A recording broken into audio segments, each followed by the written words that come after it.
हर हर महादेव। आज हम श्रवण करेंगे शिव महापुराण विद्येश्वर संहिता के 17वें अध्याय का। जैसा कि हमने पिछले अध्याय में श्रवण किया कि किस प्रकार सूत जी ने पूजा का भेद एवं पार्थिव लिंग पूजन की विधि का वर्णन किया, ठीक उसी प्रकार आज हम श्रवण करेंगे शिवलिंग की संख्याओं का। किंतु आगे बढ़ने से पहले आप सभी से मेरा अनुरोध है कि यदि आप हमारे YouTube चैनल सनातन ज्ञान पर नए हैं और अभी तक आपने हमारे YouTube चैनल सनातन ज्ञान को सब्सक्राइब नहीं किया है तो कृपया करके सब्सक्राइब कर लीजिए और बेल आइकन को दबाना ना भूलें, जिससे कि हमारे YouTube चैनल सनातन ज्ञान पर आने वाली प्रत्येक धार्मिक वीडियो की जानकारी आप तक समय पर पहुंचती रहे। तो आइए श्रवण करते हैं शिव महापुराण विद्येश्वर संहिता के 17वें अध्याय का। सूत जी बोले, महर्षियों, पार्थिव लिंगों की पूजा करोड़ों यज्ञों का फल देने वाली है। कलयुग में शिवलिंग पूजन मनुष्यों के लिए सर्वश्रेष्ठ है। यह भोग और मोक्ष देने वाला एवं शास्त्रों का निश्चित सिद्धांत है। शिवलिंग 3 प्रकार के होते हैं, उत्तम, मध्यम और अधम। 4 अंगुल ऊंचे वेदी से युक्त सुंदर शिवलिंग को उत्तम शिवलिंग कहा जाता है। उससे आधा मध्यम तथा मध्यम से आधा अधम कहलाता है। ब्राह्मण, क्षत्रिय और वैश्य तथा शूद्रों को वैदिक उपचारों से आदर पूर्वक शिवलिंग की पूजा करनी चाहिए। ऋषि बोले, हे सूत जी, शिव जी के पार्थिव लिंग की कुल कितनी संख्या है? सूत जी बोले, हे ऋषियों, पार्थिव लिंग की संख्या मनोकामना पर निर्भर करती है। बुद्धि की प्राप्ति के लिए सद्भावना पूर्वक 1000 पार्थिव शिवलिंग का पूजन करें। धन की प्राप्ति के इच्छुक 1500 शिवलिंगों का तथा वस्त्र प्राप्ति के लिए 500 शिवलिंगों का पूजन करें।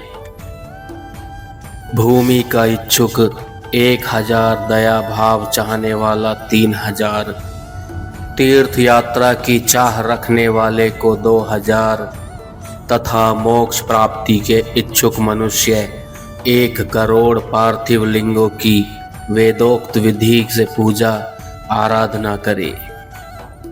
अपनी कामनाओं के अनुसार शिवलिंगों की पूजा करें। पार्थिव लिंगों की पूजा करोड़ों यज्ञों का फल देने वाली है तथा उपासक को भोग और मोक्ष प्रदान करती है। इसके समान कोई और श्रेष्ठ नहीं है, अर्थात यह सर्वश्रेष्ठ है। शिवलिंग की नियमित पूजा अर्चना से मनुष्य सभी विपत्तियों से मुक्त हो जाता है। शिवलिंग का नियमित पूजन भव सागर से तरने का सबसे सरल तथा उत्तम उपाय है। हर रोज लिंग का पूजन वेदोक्त विधि से करना चाहिए। भगवान शंकर का नैवेद्यांत पूजन करना चाहिए। भगवान शंकर की 8 मूर्तियां पृथ्वी, जल, अग्नि, वायु, आकाश, सूर्य, चंद्रमा तथा यजमान हैं। इसके अतिरिक्त शिव, भव, रुद्र, उग्र, भीम, ईश्वर, महादेव तथा पशुपति नामों का भी पूजन करें। अक्षत, चंदन और बेलपत्र लेकर भक्ति पूर्वक शिव जी का पूजन करें तथा उनके परिवार, जिसमें ईशान, नंदी, चंड, महाकाल, भृंगी, वृष, स्कंद, कपर्दीश्वर, शुक्र तथा सोम हैं तथा 10 दिशाओं में पूजन करें। शिव जी के वीरभद्र और कीर्ति मुख के पूजन के पश्चात 11 रुद्रों की पूजा करें। पंचाक्षर मंत्र का जाप करें तथा शतरुद्रीय और शिव पंचांग का पाठ करें। इसके उपरांत शिवलिंग की परिक्रमा कर शिवलिंग का विसर्जन करें। रात्रि के समय समस्त देव कार्यों को उत्तर दिशा की ओर मुंह करके ही करना चाहिए। पूजन करते समय मन में भगवान शिव का स्मरण करना चाहिए।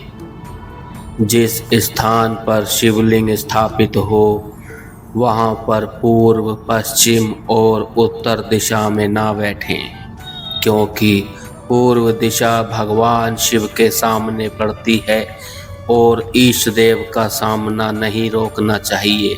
उत्तर दिशा में शक्ति स्वरूपा देवी उमा विराजमान रहती हैं।